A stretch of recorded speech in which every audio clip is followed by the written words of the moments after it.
ओम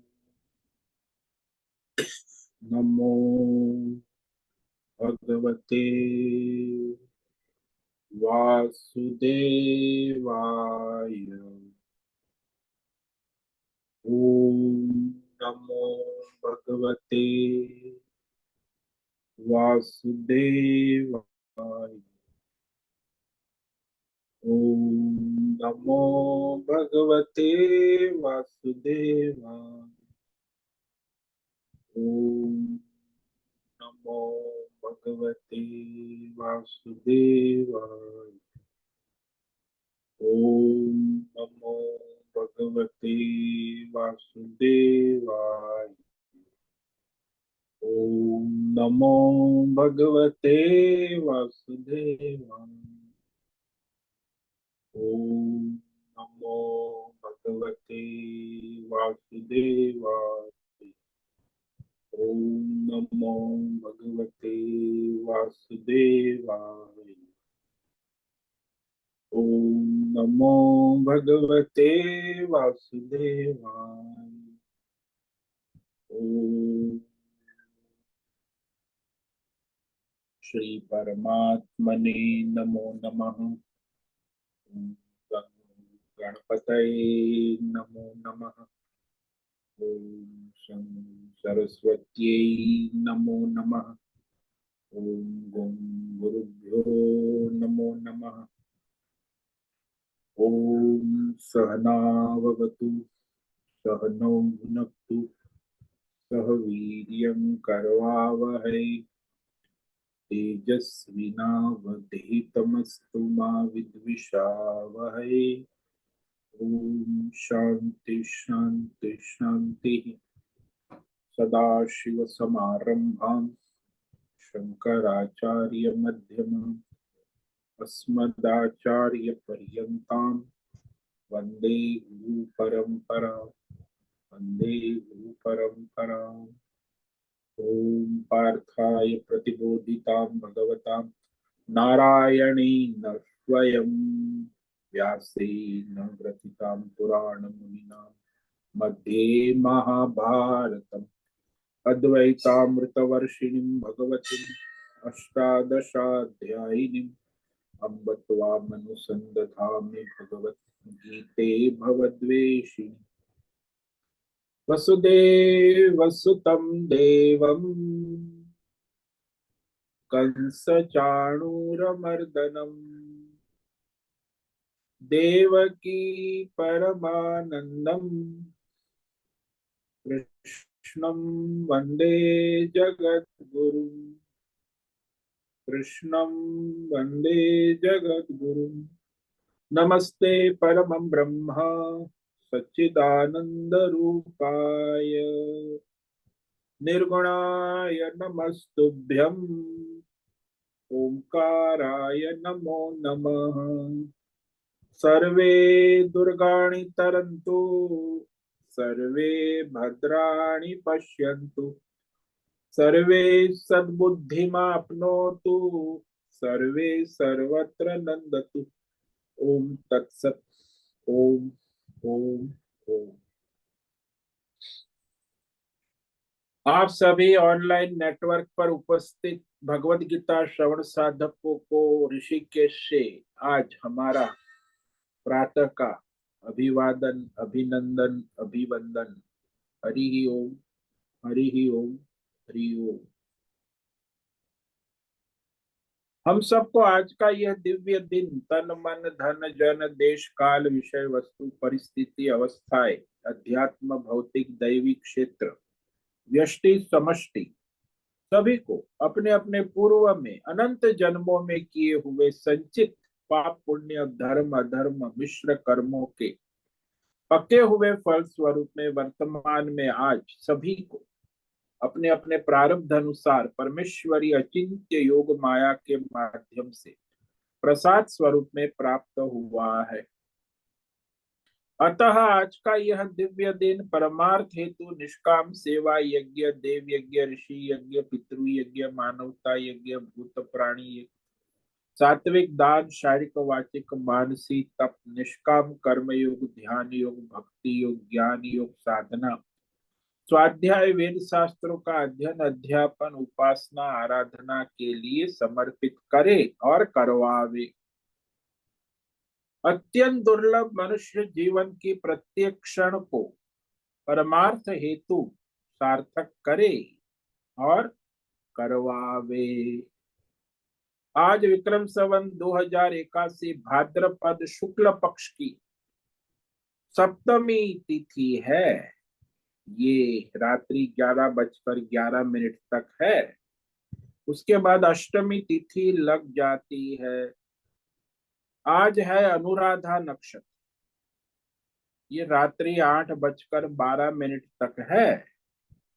उसके बाद ज्येष्ठा नक्षत्र लग जाता है। आज है मंगलवार। मंगल देव हनुमान जी की आराधना उपासना का दिन है। और यहाँ शरद ऋतु चल रही। रात्रि का न्यूनतम तापमान 20 डिग्री रहा और दिन का अधिकतम तापमान 32 डिग्री। वायु की गति 5-10 किलोमीटर प्रति घंटा चल रही है। ईस्वी सन 2024 10 सितंबर 10 सितंबर 2024 सुबह के 7 बजने वाले हैं। Morning 7 AM। कलयुग का प्रथम चरण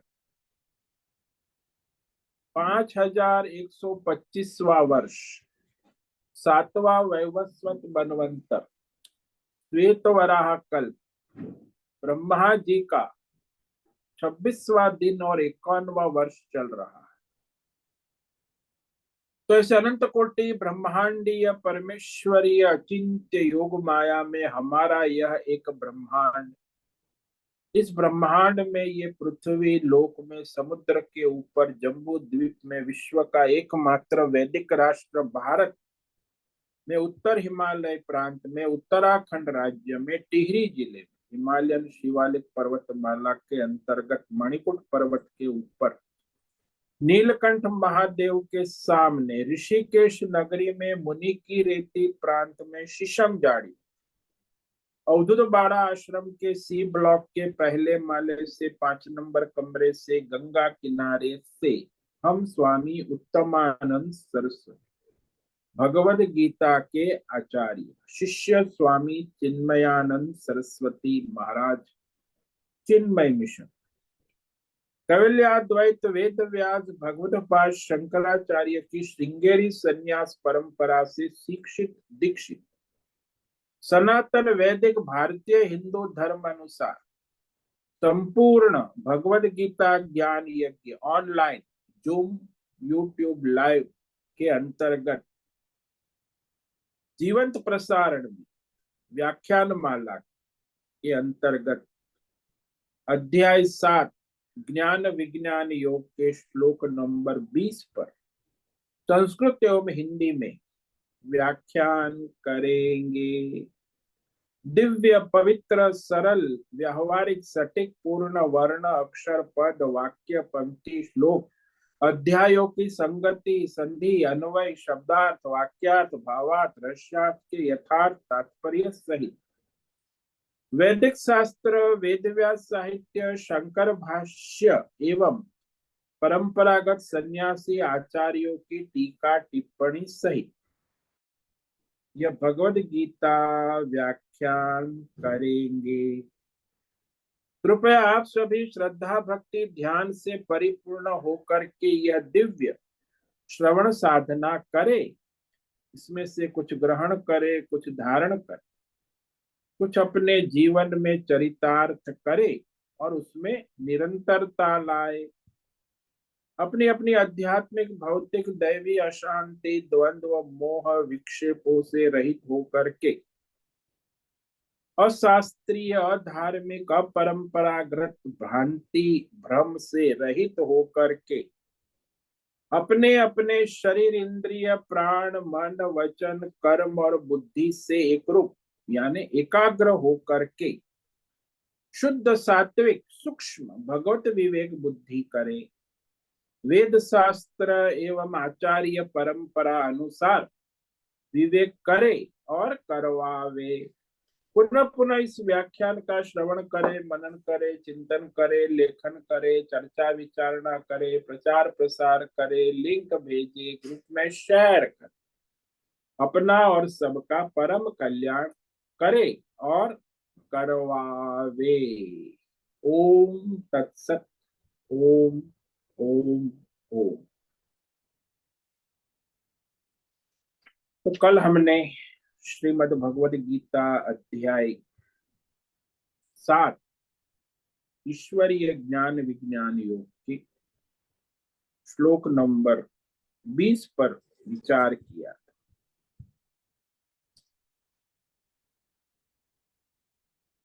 कि संसार में परमार्थी मनुष्य बहुत दुर्लभ है। उसमें परमार्थ ज्ञान प्राप्त करने वाला तो अत्यंत दुर्लभ। जैसे पत्थर तो बहुत है संसार में, लेकिन हीरे दुर्लभ है। और हीरो में भी कोहिनूर हीरा तो सुदुर्लभ है। इसीलिए कहा कि ये परमार्थ में लगना भी कठिन है, परमार्थ ज्ञान भी कठिन है। तो उसे सभी मनुष्य नहीं जान पाते। क्यों सभी नहीं जान पाते?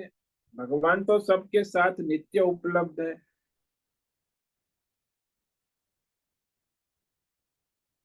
तो वह आभूषण है, उसमें सुवर्ण तत्व तो नित्य उपलब्ध है, फिर भी क्यों लोग? क्योंकि वो आभूषण की मोह माया में बंधा हुआ आभूषण अपने सुवर्ण तत्व को नहीं जान सकता है। समुद्र अपनी समुद्र की मोह माया में, लहरें अपनी लहरें की मोह माया में, बुदबुदे अपनी बुदबुदों की मोह माया में अपने जल तत्व को नहीं जान पाते हैं। क्यों नहीं जान पाते? बड़ा प्रश्न है। उसी का उत्तर भगवान दे रहे हैं यहाँ आगे श्लोक नंबर 20 से लेके 25। पहले तो संसार में परमार्थ में लगने वाले ही बहुत, धर्मात्मा मिलना भी दुर्लभ है आज के जमाने। और धर्मात्मा में परमार्थी मिलना दुर्लभ, ऐसा क्यों हो रहा है?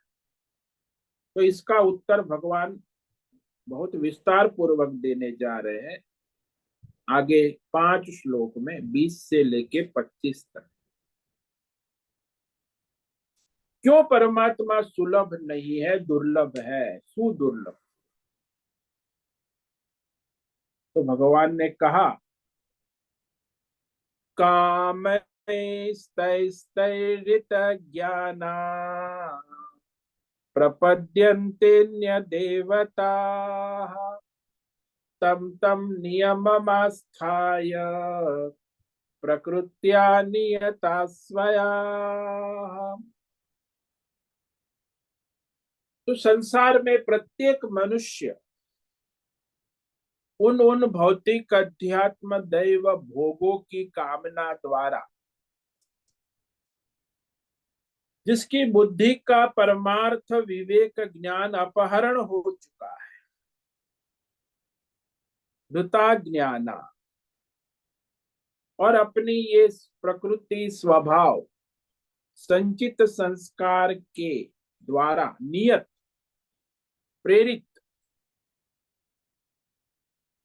उस संचित संस्कार से प्रेरित होकर अपनी अपनी कामना के अनुसार उस संसार में भौतिक अध्यात्म दैव विषयों में लगा रहता है, उसके नियम को भी धारण करता है, विधि विधान। तो सारे संसार के भौतिक नियम, विधि विधान, दैवी आध्यात्मिक नियम, लेकिन परमार्थ नहीं कर। तो अन्य अन्य देवी देवताओं को भजता है, पूजता है, आराधना कर। भगवान ने कहा प्रपद्यन्ते। तो ज्यादातर आप मनुष्य को देखो तो संसार में मनुष्य जो है वो या तो भौतिक देवी देवताओं की आराधना करता है,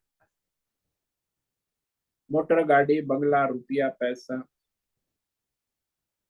तो कोई आध्यात्मिक देवी देवता अपनी इंद्रियों को सशक्त करता है, योग साधना में लग, तो कोई देवी देवताओं की आराधना में लगा हुआ, अपने अपने इष्ट देव देवी देवता। तो कोई लोग पंच महाभूत की, कोई पृथ्वी तत्व की आराधना करता है, कोई जल तत्व की, कोई अग्नि की, वायु की, कोई आकाश तत्व की आराधना करता है, कोई सूर्य की करता है, कोई चंद्र की करता है, लेकिन कोई परमात्मा की आराधना नहीं करता। और आजकल के जमाने में तो संप्रदाय खड़े हो गए हैं ना, ईसाई, इस्लाम, जैन, बौद्ध, सिख, तो अपने संप्रदाय की आराधना करते हैं, परमेश्वर की आराधना नहीं करते।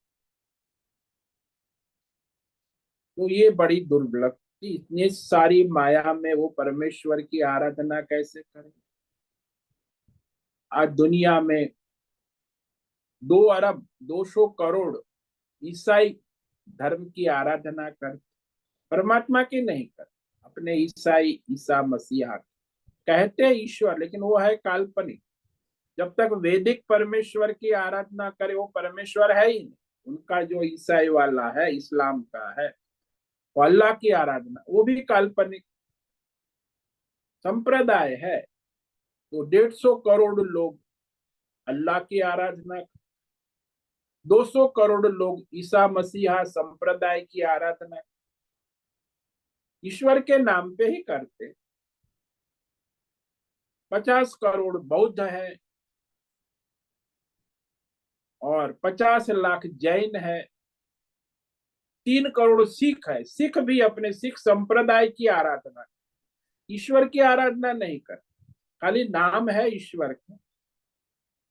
तो इस तरह ये सारे संप्रदायों में बुद्धि भ्रमित हो चुकी है और इतना राग द्वेष आपस में हराई फाई मार काट हिंसा झूठ ढोंग पाखंड भ्रष्टाचार जितने समुदायों में चल रहा है ऐसा कहीं नहीं।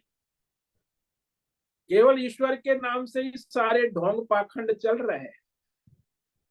बड़ा आश्चर्य है। उसमें वो परमात्मा की आराधना क्या करेगा? संप्रदायवादी ईश्वर का भक्त नहीं हो सकता।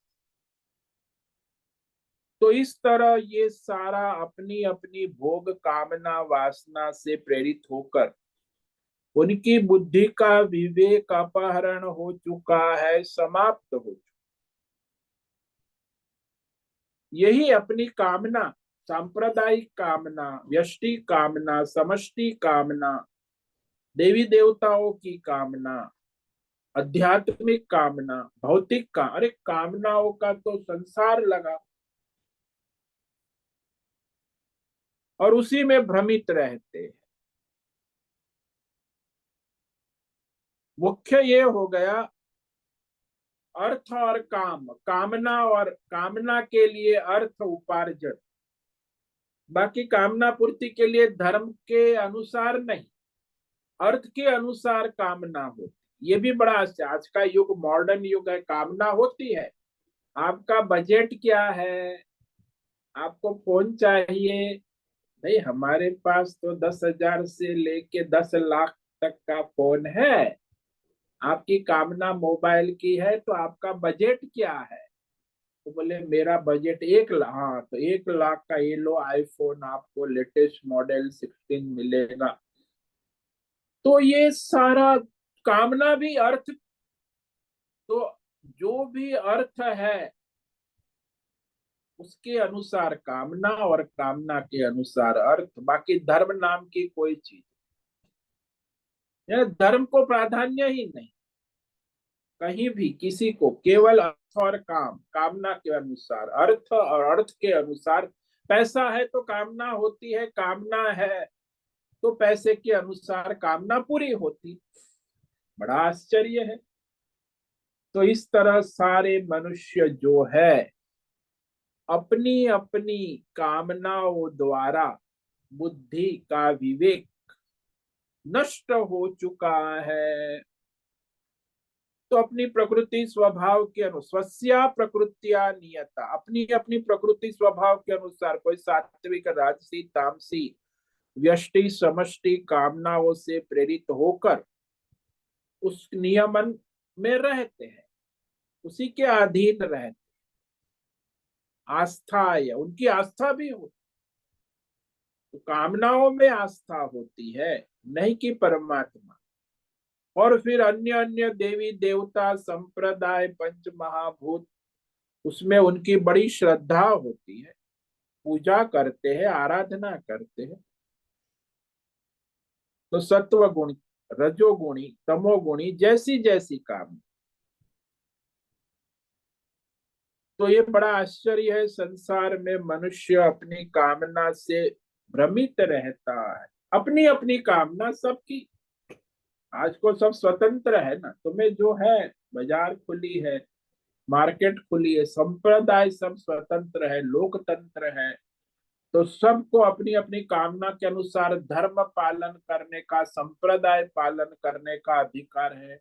अपनी अपनी कामना के अनुसार मार्केटिंग करने का, अपनी कामना के अनुसार धन उपार्जन का अधिकार, सब स्वतंत्र है। एक धर्म की कोई महत्वता नहीं, धर्म नहीं।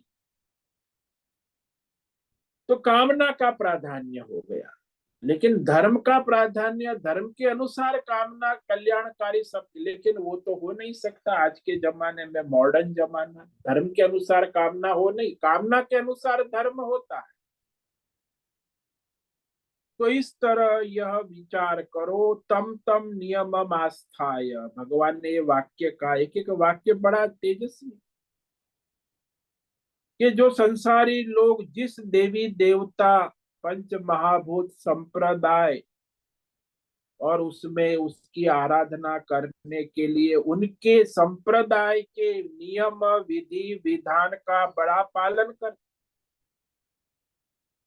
विधि विधान नियम का आश्रय लेते, अल्लाह प्रसन्न हो जाएगा, जीसस गॉड के लिए चर्च में जाएंगे, मस्जिद में नमाज पढ़ने जाएंगे, मंदिर में जाएंगे, भगवान की पूजा करेंगे, देवी देवताओं की यज्ञ करेंगे, आरा किसके लिए?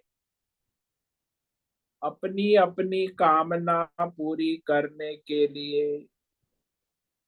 उनकी बड़ी श्रद्धा होती, आस्था होती कि ये देवी देवता मेरी मनोकामना, यह जीवन का लक्ष्य कामना ही है, न धर्म है न परमार्थ है। इसीलिए कहा ना, कामय ऋत ज्ञान, जीवन का एक ही मतलब अपनी कामना उत्पन्न करो और कामना का भोग करो। और आज कॉर्पोरेट वर्ल्ड, मार्केट, एडवर्टाइजमेंट, सब आपको कामना उत्पन्न करते हैं, और फिर कामना के लिए दौड़ते रहो, पूरी करने के लिए ईएमआई ले लो। तो इस तरह उस माया के चक्कर में, कामना के चक्कर में घूमते रहो। तो ये जो मनुष्य है, कि जो परमात्मा में लगने की बात आती है, तो वहां तो कैसे लग सकता है? कि कामना वाला है, कामी, कामी मनुष्य जो है, संसारी लोग जिसको हम कहते हैं, वह अपनी कामना के लिए सारे विधि विधान नियमों का पालन करते हैं। है उसकी कामना है फ्लाइट में दिल्ली से मुंबई जाना है, तो फिर वहां सब चेक इन चेकआउट, सब विधि विधान का पालन कर, क्योंकि कामना है दिल्ली से मुंबई जाना है, फ्लाइट बोर्ड करनी है, तो सारा बोर्डिंग पास लेगा, लाइन में खड़ा रहेगा, विधि विधान नियम का, क्योंकि उसको मुंबई पहुंचना, कामना पूर्ति। तो ऐसे कोई भी जिसकी जो कामना जिस समय होती है, उस समय वो उस देवी देवताओं की विधि विधान नियमों का पालन करके अपनी अपनी कामनाएं पूरी करना चाहता है। ये आज मनुष्य का विकासवाद। विकास यानी अपनी कामनाएं बढ़ाओ और कामनाएं पूरी करो। जितनी ज्यादा कामना पूरी करोगे उतने आप सक्सेसफुल मैन, आज का मॉडर्न सक्सेसफुल मैन, चाहे धर्म से करो चाहे अधर्म से करो, भाई आपके पास होना चाहिए मोटर गाड़ी बंगला रुपया पैसा देवी देवता, तो आप सक्सेसफुल मैन, क्योंकि आप अपनी कामनाएं बढ़ा चुके हो, पूरी कर चुके हो, बड़े बड़े आदमी बन गए हो। तो वह फिर इसमें कामना भी तीन प्रकार की शास्त्रों में कही है ना। कोई सात्विक कामना वाला है तो सात्विक देवी देवता की आराधना करेगा। कोई राजसी कामना वाला है तो राजसी देवी देवता राजसी लोगों की आराधना करेगा। कोई तामसी कामना वाला है तो तामसी तांत्रिक मारण उच्चारण उच्चारण वशीकरण आदि तांत्रिक मंत्र बलि आदि देता है। तो राजसिक तामसी और सात्विक विधि विधान नियम उसे अच्छे लगते। सात्विक कामना वाले को सात्विक विधि विधान नियम अच्छे लगते, राजसी कामना वाले को राजसी विधि विधान नियम अच्छे लगते, और तामसी कामना वाले को तामसी विधि विधान नियम, क्योंकि अपनी तामसी कामना पूरी करनी है ना, तो अच्छा लगता। अब ये जो यहाँ नियम अच्छे लगते हैं, विधि विधान के अंदर में इतने विभिन्नता क्यों है? भगवान कहते हैं स्वया प्रकृत्या नियता, स्वया प्रकृत्या नियता, ये भगवान का वाक्य है कि ये त्रिगुणी माया प्रकृति के अनुसार उस जीवात्मा के पूर्व जन्मों के संचित संस्कार स्वभाव उत्पन्न होता है, उस स्वभाव से उसकी कामना उत्पन्न होती है। ये स्वभाव संचित संस्कार से होता है क्योंकि अनंत जन्मों में अर्जित संचित कर्म पाप पुण्य धर्म अधर्म रजोगुणी तमोगुणी सत्वगुणी कर्म के संस्कार है। इसलिए कोई जीवात्मा जन्म से सत्व गुणी है, कोई रजोगुणी है, कोई तमोगुणी है, कोई मिश्र गुणी है, मिश्र भी है। ये सारे पूर्व जन्मों के संचित कर्मों से वर्तमान में वह संचित संस्कार प्रकट होते हैं। तो पूर्व जन्म में वो जैसा होता है वही संस्कार वर्तमान जन्म में जन्म से ही दिखने लगते हैं। जैसे कुंभकर्ण है, जन्म से ही तमोगुण संस्कार वाला। कुल तो अच्छा है, ब्राह्मण कुल में वैदिक कुल में पढ़, लेकिन जन्म से ही तमोगुण संस्कार रावण है, जन्म से ही रजोगुणी संस्कार वाला है। और विभीषण है, जन्म से ही सत्वगुणी संस्कार वाला है। तो तीनों सगे भाई, एक ही माता पिता है। ऐसे ही सारे संसार में सभी जीव के माता पिता तो परमात्मा और प्रकृति माया ही है, लेकिन सबके कर्म भिन्न भिन्न है, इसीलिए प्रकृति संस्कार भिन्न भिन्न है। तो आजकल के जमाने में मिश्र संस्कार दिखते हैं ज्यादा, शुद्ध सात्विक राजसी तामसी नहीं। तो वह मिश्र संस्कार में वो देवी देवता की पूजा के लिए सात्विक साधन करते हैं, और फिर आसुरी प्रकृति मारण मोहन उच्चारण चाटन तांत्रिक तामस उपाय भी कर लेते। और राजसी इच्छा हो तो राजसी उपाय नेतागिरी भी कर लेते हैं। तो ये सारा अपने पूर्व जन्मों के संचित संस्कार है। तो ये मिलावटी संस्कार है, कई लोग मिलावटी होते, दोनों तीनों जज जाता है। सात्विक भी मंदिर पूजा भी जाते हैं, नेता उद्योगपति के लाइन में भी खड़े रहते हैं, और ये आसुरी तामसी तांत्रिक विद्या भी पूजा पाठ भी करते हैं। तो ये सब उसको जज जाता है। इसीलिए भगवान ने कहा कि ये संचित संस्कार के अनुसार ही प्रत्येक मनुष्य वर्तमान में अपना अपना आचरण व्यवहार विचार निर्णय संकल्प करते, तो उसकी बुद्धि भी वैसे चलती, उसके विचार भी वैसे चलते, उसकी वाणी भी वैसी चलती, उसके कर्म भी वैसे चलते। क्योंकि उसके संचित संस्कार वैसे ही है। आपको मैं इतना समझाता हूँ, समझता कि अरे मैं उसके संचित संस्कार है, उसकी बुद्धि तामसी है, और उसको आपको सात्विक कहते हो। अरे वो आपको बहस करेगा, तर्क वितर्क। उसे कहे कि मांसाहार खाना अच्छा नहीं है, शराब, अरे क्या बात करते पुराने जमाने। अरे उबली सब्जी खाओ, चाहे ये करो, फल खाओ, फ्रूट खाओ, आपका कल्याण होगा, स्वस्थ रहो। अरे मैं दवाई भी खाता हूँ, मांसाहार शराब भी पीता हूँ, आपको क्या परेशानी है? मेरे साथ बहस मत करो। भाई दवाई है, अच्छे अच्छे डॉक्टर है, मैं शराब भी पीता हूँ, मांसाहार, किडनी है, डायलिस का मशीन एडवांस आ गया है, तो मैं डायलिस के मशीन पे, लेकिन शराब तो पीऊंगा। तो बुद्धिमान है आजकल के मॉडर्न वैज्ञानिक, तो वो लोग बड़े बुद्धिमान है। मेडिकल साइंस इतना आगे आ गया है, कॉर्पोरेट वर्ल्ड इतना आगे आ गया है, सब मनुष्य का विकास हो रहा है। तो इस तरह ये संसार में भ्रम फैलता रहता है। हाँ, उसके संस्कार है इसीलिए वो वैसा करता है, संचित उसमें वो कहे कि नहीं ये सब बाहर नहीं होना चाहिए।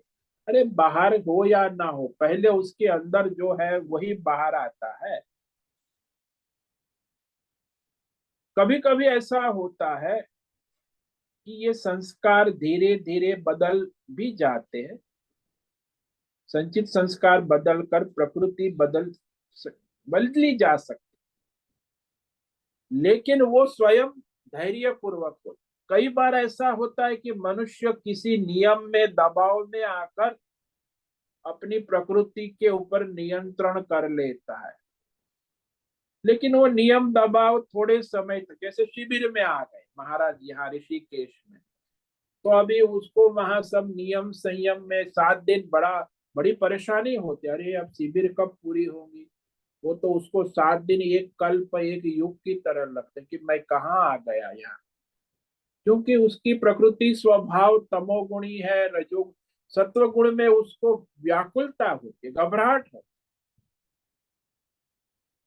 तो वो वहां फिर नियंत्रण नहीं रख पाता। कुछ समय नियंत्रण रहता है, 7 दिन के बाद फिर भाग दौड़, अरे रजोगुण तमोगुण, अब मजा आ गया, अब चाय पिएंगे, पकोड़े खाएंगे, बिस्कुट खाएंगे, मौज करेंगे, नमकीन। ये सब 7 दिन ये महाराज स्वामी जी लोग क्या है ये। तो शिविर में तो शांति रहती है, लेकिन फिर वो अपना प्रकृति स्वभाव, तो दबाव में कभी मनुष्य की प्रकृति बदली दिखती है, लेकिन वो टेम्पररी होती है, 1 सप्ताह 2 सप्ताह में किसी कारण से वो प्रकृति उसकी बदल जाती। कोई मृत्यु हो गई स्वजन की, तो फिर उसका मन वस्तु, उसकी प्रकृति स्वभाव थोड़े समय, फिर वो 1 महीने के बाद वैसा का वैसा ही अपने प्रकृति मूल स्वभाव में आ जाए। जैसे दृष्टांत ले लो कि यहाँ जो विद्यार्थी छात्रालय में पढ़ते हैं ना, तो छात्रालय में उनको, यहाँ गुरुकुल है, तो छात्रालय में सुबह 4 बजे घंटी बजती है, सबको उठ जाना है। फिर 8 बजे 5 बजे पाठ है, तो सारे विद्यार्थी लाइन से 5 बजे बैठ जाते पाठ में। रोज 4 बजे उठना, एक भी छुट्टी नहीं। और फिर उनको छुट्टी मिलती है, वैकेशन 1 महीना 2 महीना गर्मियों की छुट्टी, घर जाते, अपने गांव अपने माँ बाप के पास जाते हैं। तो फिर वहां वो 4 बजे नहीं उठते हैं, वहां वो 8 9 बजे उठते हैं। तो वो अपने संस्कार वहां जो है, वह संचित संस्कार जागृत हो जाए। अब वहां भी वो पुरुषार्थ करे कि नहीं, यहाँ भी मैं 4 बजे उठ के 5 बजे पाठ करूंगा, तो कर सकता है। लेकिन यहाँ क्या छुट्टी है, माँ बाप तो कुछ कहने वाले नहीं, कोई नियम संयम है नहीं। बेटा सोते रहे, माँ भी कहे कोई बात नहीं, तू तो बहुत गुरुकुल से आया है। बाप कह रहे कोई बात नहीं, आराम से सोते, 8 9 बजे उठेगा। फिर माँ बाप कहेंगे ठीक, अब नहा ले, नाश्ता कर ले बेटे, नाश्ता कर ले, 9 बज गए हैं। हाँ, तो ये माँ बाप ही उसे सपोर्ट करेंगे, ये अच्छा है। गुरुकुल में 4 बजे उठ जाता था, लेकिन घर में माँ बाप तो बड़ा स्नेह करते हैं। तो इस तरह वो अपने थोड़े समय संस्कार जो गुरुकुल के हैं वो नष्ट हो जाते हैं, और घर में माता पिता उसे ये संस्कार देते हैं, तो वह परिवर्तन थोड़े समय आ जाता, तो ये प्रकृति अपनी मूल काम करने लगती है। धीरे धीरे ये जो मनुष्य स्वयं चाहेगा तब उसका प्रभाव पड़ेगा। अपने दृढ़ संकल्प से, निश्चय से वह परिवर्तन अपनी प्रकृति स्वभाव का कर सकते। वो व्रत है हमारे यहाँ, संयम नियम है, चातुर्मास है, 4 महीने, तो वो अपनी प्रकृति तमोगुणी, रजोगुणी, सत्वगुणी प्रकृति को बदल सकता है। कोई भी मनुष्य सत्वगुणी है वो रजोगुणी है, तमोगुणी हो सकता है, तमोगुणी है वो रजोगुणी, सत्व, कोई भी प्रकृति वो अपने पुरुषार्थ, अपने संकल्प, अपने प्रयत्न से बदल सकता है। यहाँ उसका पुरुषार्थ काम कर, उसका संकल्प काम कर, दृढ़ संकल्प, तो स्वाभाविक अपनी प्रकृति से तो कार्य होता ही रहेगा, आप चाहो या, लेकिन प्रकृति को बदलना है तो विशेष पुरुषार्थ और दृढ़ संकल्प होना आवश्यक। तो भगवान ने यहाँ एक शब्द कहा, स्वया। स्वया, ये बहुत बड़ा महत्व का शब्द है इसमें। अपने अपने स्वभाव प्रकृति से प्रेरित होकर, क्योंकि स्वभाव त्रिगुणी है, प्रकृति माया है, सत्वगुणी, रजोगुणी, और वास्तव में त्रिगुणी माया जो है वो आपका स्वरूप है ही नहीं। वह तो हमने कल्पना से, भ्रम से अपना मान लिया, उसमें आत्मीय दृष्टि, एकत्व दृष्टि हमने अज्ञान से कर ली कि ये मैं सत्वगुणी हूं, मैं रजोगुणी हूं, मैं तमोगुणी हूं। ये 3 गुण की माया तो ये स्थूल सूक्ष्म कारण शरीर उसके द्वारा चलती है। 27 तत्व की माया है, उसको आप मान बैठे, ये त्रिगुणी माया 27 तत्व, तो उसमें आपका स्थूल शरीर है, सूक्ष्म शरीर है, कारण शरीर है, और इस 27 तत्वों की त्रिगुणी माया को आपने मैं हूं मान लिया है कि ये मैं हूं, और जो वास्तविक मैं परमात्मा स्वरूप हूं उसका अज्ञान ढक गया। वास्तव में ये सारा मैं हूं आत्मा के द्वारा प्रकाशित हो रहा है। तो मैं हूं उसी से संबंधित ये माया अपना अपना कार्य कर रही। तो जो मैं हूं उसमें ये माया की कोई प्रवृत्ति मेरी है ही नहीं, वो तो माया की है। शरीर की हो, मन की हो, बुद्धि की हो, ये सारी त्रिगुणी माया 27 तत्व की प्रकृति है। भौतिक, अध्यात्म, दैव, माया, प्रकृति, सच में मेरा उससे कोई रिश्ता है ही नहीं, वो मेरी नहीं है और मुझसे संबंध वाली भी नहीं, क्योंकि ये प्रकृति माया जो है वो अस्थिर है, परिवर्तनशील है। आप देखते हो प्रतिदिन प्रतिक्षण सब बदलता रहे, तो उनमें जो सारी प्रकृति है, विधि विधान है, नियम है, वो भी बदलते रहे। यदि आज प्रकृति को छोड़ दोगे, माया को छोड़ दोगे, तो केवल आत्मा ही रहेगी, मैं हूं, और कुछ नहीं रहे। लेकिन जब तक आप माया को पकड़े रहोगे तो भाई मैं देवदत्त हूं, बस। ये देवदत्त जबरदस्त माया है, और वो 27 तत्वों की माया, त्रिगुणी माया, उसी को मैं हूं की मिलावट हो गई। जो मैं सच्चिदानंद आत्मा हूं उसमें ये माया की मिलावट हो गई,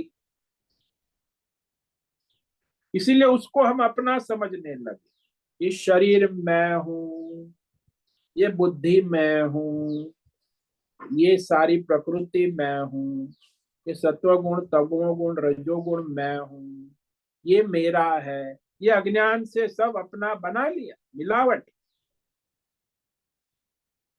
तो जब तक हम त्रिगुणी माया प्रकृति को अपना समझते हैं, मिलावट करते हैं, तो उस प्रकृति के पराधीन ही रहेंगे, उसी के वश में रहेंगे। इसलिए प्रकृतिया स्वया, भगवान ने लगाया स्वया, स्वया लगा दी। वास्तविक मैं नहीं है, लेकिन अज्ञान से ये माया प्रकृति के साथ मैं आत्म तत्व की मिलावट, इसको अध्यास कहते हैं, तो मिलावट हो गई। अब वो मिलावट होने से मनुष्य अपने मैं हूं स्वयं के स्वरूप को ढक दे। वास्तव में मैं चेतन आत्म स्वरूप ही हूं, और ये सारा संसार जो है वो मेरे द्वारा ही प्रकाशित हो रहा है। पिंड ब्रह्मांड मेरा ही व्यष्टि समष्टि विराट स्वरूप है। ये सारा का सारा पिंड ब्रह्मांड मेरे अंतकरण में ही प्रकाशित हो रहा है। किसके द्वारा? चैतन्य आत्मा के द्वारा। इसलिए मैं कोई एक प्रकृति में सीमित नहीं, मैं सर्वव्यापक, सर्व प्रकाशक, सर्व साक्षी, यानी माया को प्रकाशित करने वाला, माया को चलाने वाले। तो ये सात्विक राजसी तामसी त्रिगुणी माया कोई भी प्रकृति वास्तव में मेरी नहीं है, ये काल्पनिक। जैसे कलाकार सात्विक पात्र करता है, राजसी पात्र करता है, तामसी, तो पात्र वास्तविक कलाकार का स्वरूप नहीं। देवदत्त तामसी है तो कलाकार तामसी नहीं हो जाता, देवदत्त राजसी है तो कलाकार राजसी नहीं हो जाता, देवदत्त सात्विक है तो कलाकार सात्विक। वो पात्र है और मिश्र है, सात्विक राज मिलावटी। आजकल तो मिलावटी कलाकार पात्र बहुत है ना, तो तीनों की मिलावट हो गई। तो भी कलाकार मिलावटी नहीं है, कलाकार कलाकार है, वो वास्तविक नहीं। तो ये सारे गुण जो है प्रकृति, वो मेरा वास्तविक स्वरूप नहीं है। लेकिन जिसमें मिलावट हो गई उसे मैंने अपना समझ लिया। जो वर्तमान जन्म से पहले अनंत जन्मों में पूर्व जन्म के जो शरीर थे, उसमें रहकर भी मैंने ये त्रिगुणी माया को अपना बना लिया, मिलावट हो गई।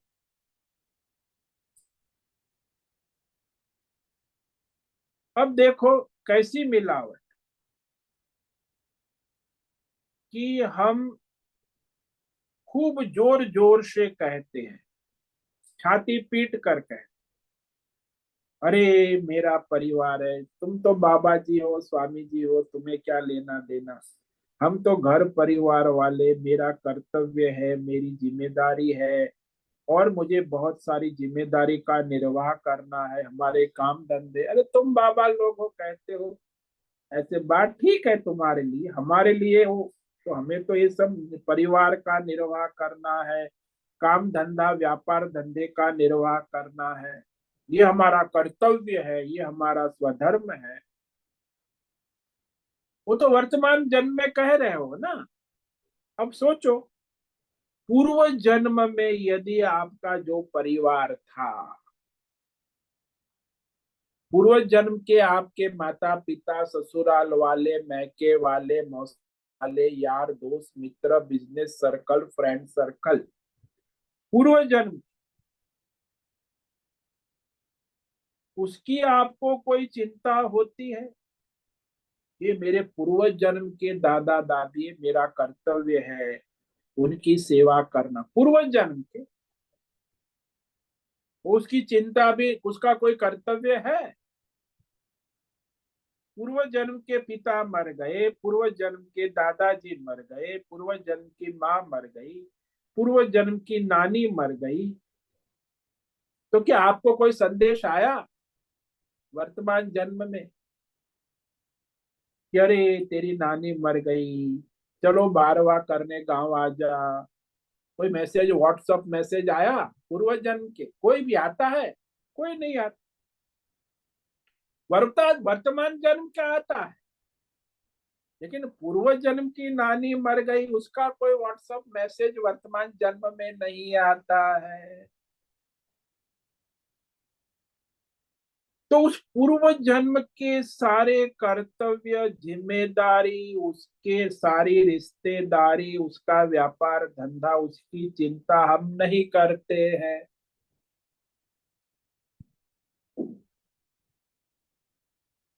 क्यों? क्योंकि उससे हमारा कोई संबंध ही नहीं। इसका मतलब ये हुआ कि यदि हमारा इस रिश्तेदारियों से वास्तविक नित्य संबंध होता तो जन्म जन्मांतर वर्तमान में भी रहना चाहिए। ये तो जन्म जन्मांतर कोई रिश्ता रहे, एक जन्म का हो गया, इस जन्म का समाप्त हो गया, अगले जन्म का प्रारब्ध है कुछ अलग ही, परिवार समाज व्यापार धंधा, तो जैसा प्रारब्ध होगा जन्म जन्म में, तो उसमें कोई वास्तविक संबंध नहीं रहता।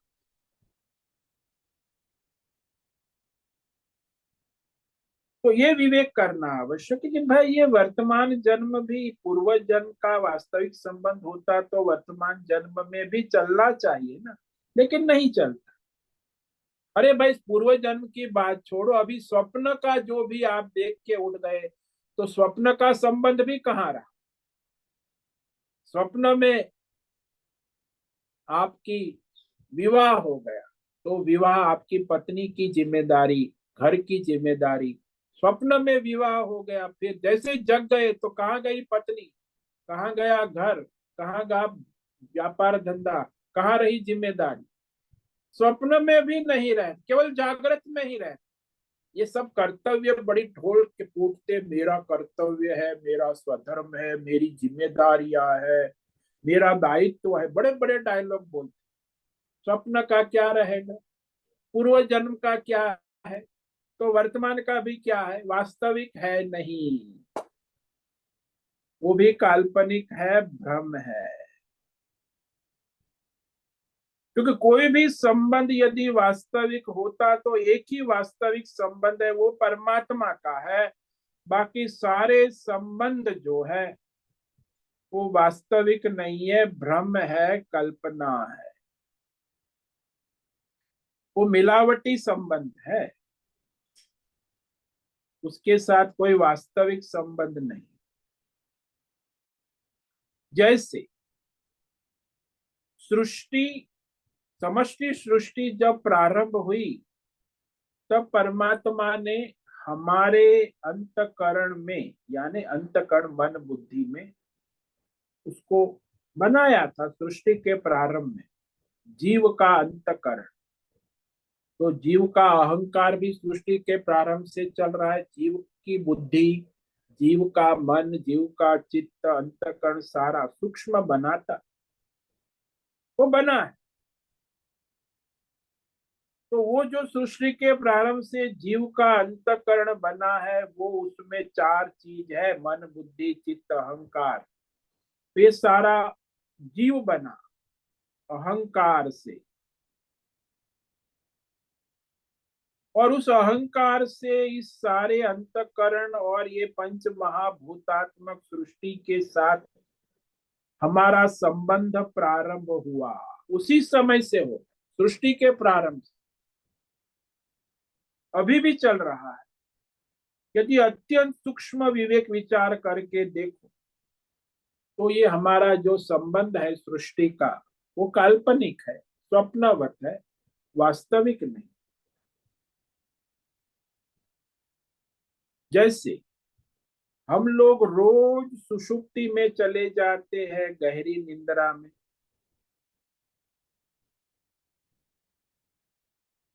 तो वहां हमारा सूक्ष्म शरीर, भौतिक शरीर और संसार का क्या होता है? मानो 4 घंटे, 6 घंटे, 8 घंटे आप सो गए, तो गहरी नींद में विचार करो कि वहां आपका अहंकार कहाँ रहता है, बुद्धि कहाँ रहती है, मन कहाँ रहता है, आपका शरीर कहाँ रहता है, आपकी 10 इंद्रिया, आपका घर परिवार भौतिक दैव अध्यात्म संसार कहाँ रहता है? कुछ रहता ही नहीं। केवल मैं हूं सुषुप्ति में, और फिर ये अज्ञान रहता है।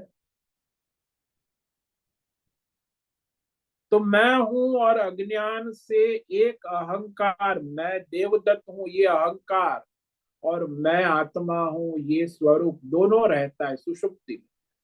क्योंकि वो देवदत्त सो रहा है ना, तो उसका अहंकार मैं देवदत्त हूं ये वृत्ति बनी रहती, और मैं चैतन्य मैं आत्मा हूं ये भी अहम वृत्ति बनी रहती। तो वहां जब आप सो गए तो वहां दो मैं हूं, एक मैं हूं चैतन्य आत्मा, और दूसरा मैं देवदत्त हूं, दोनों की मिलावट है सुषुप्ति में।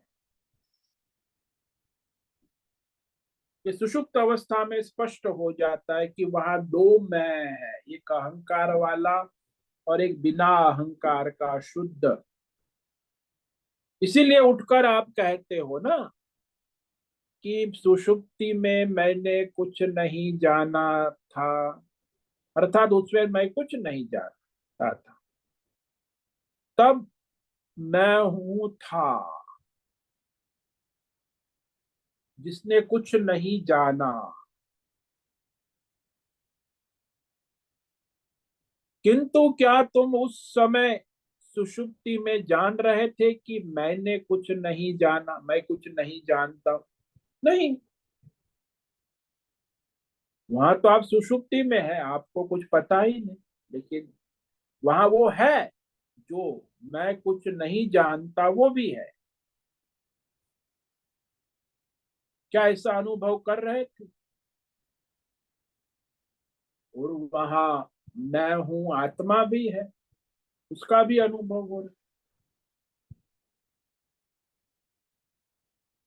तो सुषुप्ति के समय जब वहां सुषुप्ति में हम मैं कुछ नहीं जान रहा था कहोगे तो ऐसा नहीं है। मैं तो वहां सुषुप्ति में सो रहा था, मैं देवदत्त, और मैं हूं जाग रहा था। इसीलिए पता है कि जो मैं देवदत्त हूँ वो सो रहा था, और दूसरा मैं आत्मा हूँ वो जागा। इसीलिए तो पता चलता है ना कि मैं हूँ देवदत्त सो रहा। तो वहां एक मैं हूँ शुद्ध चैतन्य जो जाग रहा है, और एक मैं हूँ जो मैं देवदत्त हूँ जो सो रहा है, दोनों है वहां। लेकिन वहां आप उस समय कुछ नहीं जानते, जगने के बाद आप कहेंगे कि मैं अच्छी तरह सोया, मैं सुषुप्ति में देवदत्त था, और मैं हूं का ज्ञान नहीं रहेगा जगने के बाद।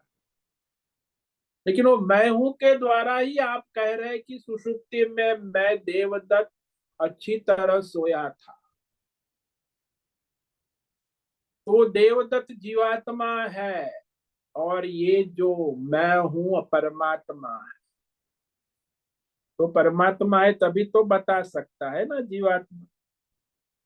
तो सोने वाला जो है वो देवदत्त, और उसे जानने वाला है वो परमात्मा मैं।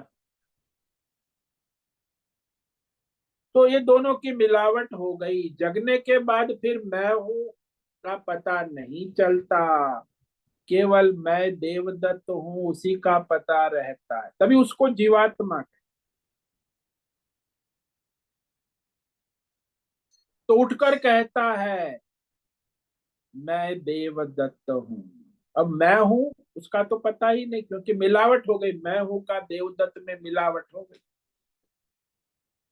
तो परमात्मा और जीवात्मा की मिलावट हो गई, पर वो फिर उस मिलावट में को ही अज्ञान कहते हैं।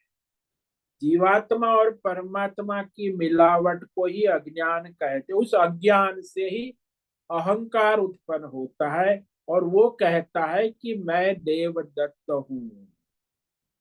तो उठकर कहेगा मैं देवदत्त हूं, लेकिन ये काल्पनिक है, आभासित संबंध है। तो जैसे इस प्रकार संसार में कहा, सुषुप्ति के विवेक विचार से स्पष्ट होता है कि ये जो हमारा स्थूल सूक्ष्म कारण शरीर है, उसके साथ हमारा संबंध अनित्य है, मायामय है। रोज आपका कोई संबंध नहीं है। वैसे स्थूल शरीर का जागृत में, स्वप्न में, सुषुप्ति में रोज बदलता रहे, कोई नित्य नहीं। संसार का संबंध भी अनित्य है, लेकिन आप उसको नित्य समझने लगते हैं अज्ञान से। तो सामान्य विवेक विचार से पता चल जाता है कि ये हमारा इस संसार और शरीर से कोई नित्य संबंध नहीं है। ये प्रकृति माया बदलती रहती है, वास्तव में प्रकृति का स्वभाव ही बदलना है, परिवर्तन। और मैं जो हूं वो बदलता नहीं हूं, नित्य साक्षी प्रकाशक दृष्टा। तो इस प्रकार ये विवेक करना आवश्यक है। अज्ञान भ्रम के कारण ही मनुष्य स्वया प्रकृतिया, भगवान ने कहा ना, स्वया कहा। जब त्रिगुणी माया को अपना स्वरूप मान लिया, तब उसके द्वारा वह मनुष्य संसार के सात्विक अहंकार, राजसी अहंकार, तामसी अहंकार में प्रवृत्त हो जाता है। तो अपना मूल शुद्ध परमात्मा स्वरूप में मिलावट हो जाती, सात्विक अहंकार की, राजसी अहंकार की, और उस भ्रम से फिर वो संसार में भ्रमित रहता है। इसीलिए वो भिन्न भिन्न देवी देवताओं की शरण लेता है, संप्रदायों की शरण लेता है, पंच महाभूत की शरण लेता है, सात्विक राजसी तामसाई उपासना पूजा करने लगता है, क्योंकि अपना मूल स्वरूप है, उसका अज्ञान है। इस पर हम कल विचार करेंगे। किंच, ये भ्रम रहता है, अज्ञान, और इसी के कारण मनुष्य परमात्मा को भूलकर अन्य अन्य देवी देवताओं की आराधना में जीवन पूरा करते। जीवन क्या, जन्मांतर, हजारों लाखों जन्म घूमते रहते, लेकिन परमेश्वर की शरण नहीं लेते। तो परमेश्वर की शरण लेना है तो परमेश्वर के नियमों का पालन करना आवश्यक है। तो इस पर हम कल विचार करेंगे। तो ये जो भगवान कह रहे, क्यों मनुष्य भगवान की, परमात्मा की शरण नहीं ले, उसका एक मुख्य कारण है अज्ञान।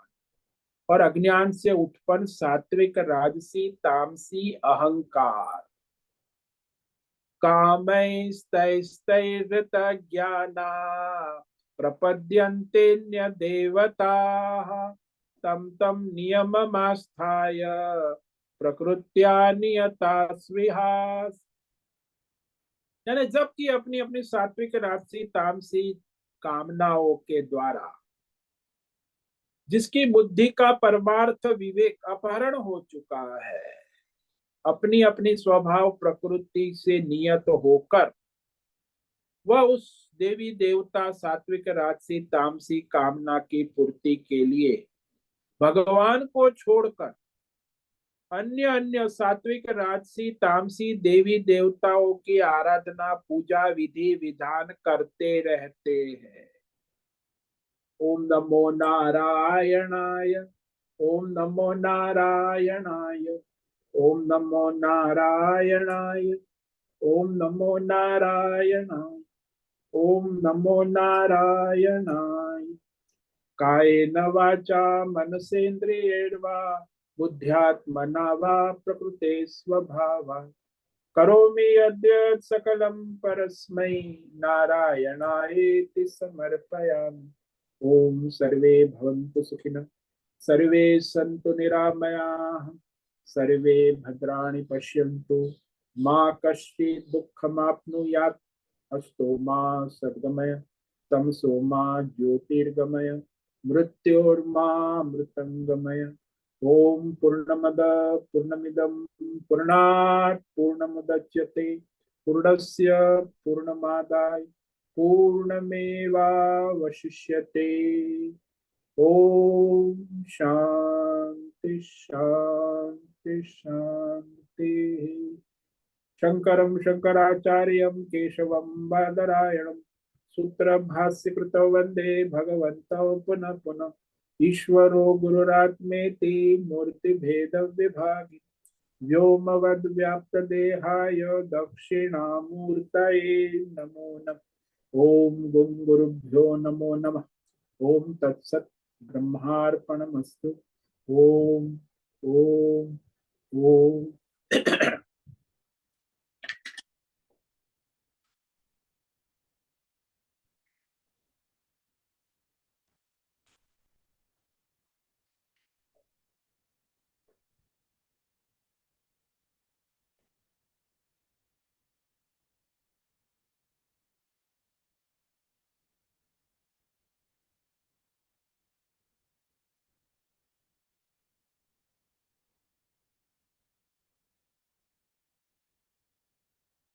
ठीक है, आज का समय पूरा हो गया। सभी साधकों को आज का ओम नमो नारायण। आपका दिन मंगलमय हो।